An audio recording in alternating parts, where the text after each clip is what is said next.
מאות פניות המבקשות לשקול שוב עם העלאת ושירות זה מחויבת במציאות. מתוך נכונות כנה להקל על התושבים, הנחיתי את אנשי המקצוע לבדוק זאת, תוך מאמץ לאפשר הפחתה בשיעור התייקרות הארנונה. ואכן, לאחר בדיקת עומק והחלטה על צמצומים וייעול המערכת, אני שמח לבשר כי החלטנו להפחית את העלאת הארנונה ב-1.47%, כך שסך התייקרות הארנונה לשנת 2011 יהיה 5% בלבד, כולל 1.47% אותו קבע ישראל. מתוך כך, הנחיתי את מנכ"ל העירייה להביא צוות מצומצם שיקבע תוך מספר ימים את הקיצוצים הנדרשים, כאמור ללא פגיעה בשירותי הרווחה והחינוך. כמו כן, הנחיתי על ייעול המערכת העירונית וחיסכון בהוצאותיה. יהיו שאומרו שגם עיקור הארנונה ב5% הינו גבוה מדי. אני יכול להבין טענה זו, אך הנתונים בשטח מעידים אחרת. אני מבקש להביא בפניכם את הסיבות להחלטה לייקר את הארנונה. בסעיף החינוך, בשנת 2011 אנו צפויים לתוספת של כ-2,400 תלמידים למערכת החינוך העירונית, גידול של 8%. בימים אלה מוקמים 4 בתי ספר ו18 גני ילדים, דבר המצריך כמובן קליטת מזכירות, אבות בית, הצטיידות, הסעות, שמירה, ניקיון ועוד ועוד. 31 מוסדות חינוך בפתח תקווה נכנסים השנה לתוכנית אופק חדש בעלות של 4 מיליון שקל. בתחום מחשוב בתי הספר אנו פועלים להגיע ליחס של מחשב לכל 10 תלמידים. בתחום החינוך המיוחד היקר ללב כולנו נוספו 150 תלמידים חדשים בעלויות בהתאם. בשנתיים האחרונות העלינו את אחוזי הזכאים לבגרות מ-63% ל-67%. אני איחרתי, המכתב של מי אתה? המכתב שלך אתה משהו? בשמו של ראש העיר. של ראש העיר. מה שלומך אדוני ראש העיר? חברי המועצה. מה שלומך? וחבל, אל תקטעו לי את רצף הזה. סליחה, תן להגיד שלום לראש העיר, מה קורה? סיפור שעות.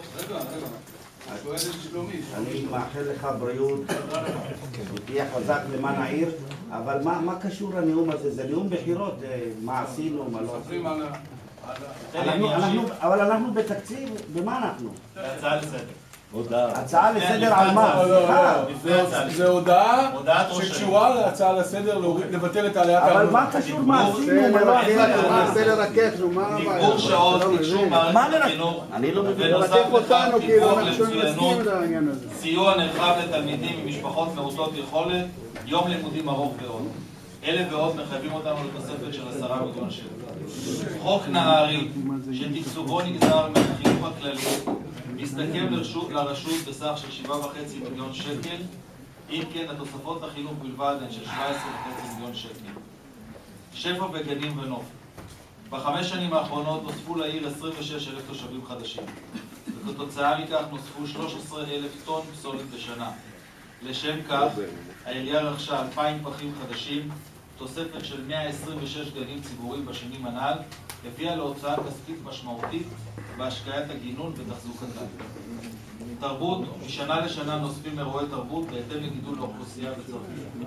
ביטול חוק עזר שמירה, תוספת תקציב של 3.5 מיליון שקל.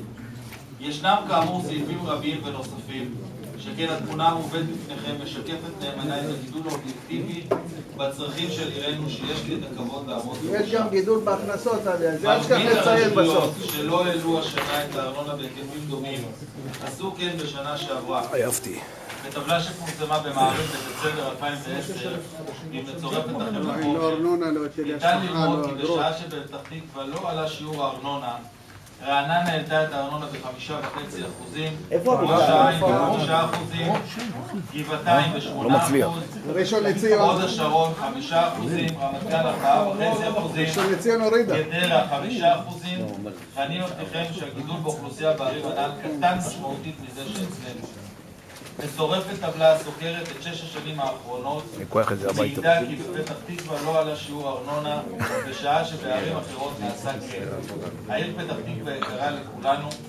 עשינו כל שניתן על מנת למזער את התייקרות הארנונה, וכאמור, לאור בקשות של מאות תושבים, נעתרנו והפחתנו, ואני מבקש את אישורכם להעלאת תעריפי הארנונה ב5% בלבד. הזדמנות זו אאחל לכם ולבני משפחותיכם ולכל תושבי פתח תקווה פורים שמח. תודה. רבי, יש לך 10,000 איש כמו על העצומה, איך אתה אומר מאות אנשים? רק 10,000 איש כמו על העצומה. אנחנו בסדר היום. בסדר היום, אני מדבר על סדר היום. לא, אני אומר, הוא יודעת, תודה לסדר. חוץ מזה, סליחה, אני חושב שגם היית צריך להביא את הנתונים, כמה 26,000 אנשים הכניסו לעיר. אתה מציג את הנתונים, טלי, זה לא חשוב, זה כסף קטן. אתה מעוות את המציאות. באמת, כמה? 100,000 שקל הכניסו, 26,000 תושבים, נו באמת. אלה אנשים שלא מקבלים הנחות, אתה יודע. רבותיי, קודם כל, אני יודע. גם זה שהגיע כאן הצעה מטעמו של ראש העיר לעשות תקלה נוספת ולהגיע להורדה של 5%, כל כל זה מבורך. זה אומר שהמסר של באמת של אלפי תושבים שהתארגנו לבד בצורה עצמאית ומחו על זה, פלוס הדברים שאנחנו מדברים עליהם חלחלו, אבל לצערי הרב 5% זה אחיזת עיניים, זה משהו שאפשר להימנע ממנו. מה שאני הייתי רוצה להציע באמת, זה לא להפוך את הישיבה היום לישיבה של קואליציה או אופוזיציה, אלא לבוא ולהבין על מה אנחנו עומדים ברגע שיגמר הקונצרט. חבר'ה, כולם להעביר את הפלאפונים לרוטט.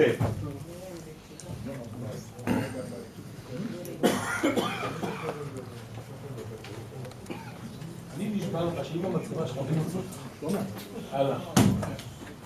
לא לעשות את זה קואליציה אופוזיציה, מלחמה של כאלה ואחרים, אלא לדעת שיש לנו היום אפשרות, וכולם כאן, לקבל החלטה מנהיגותית.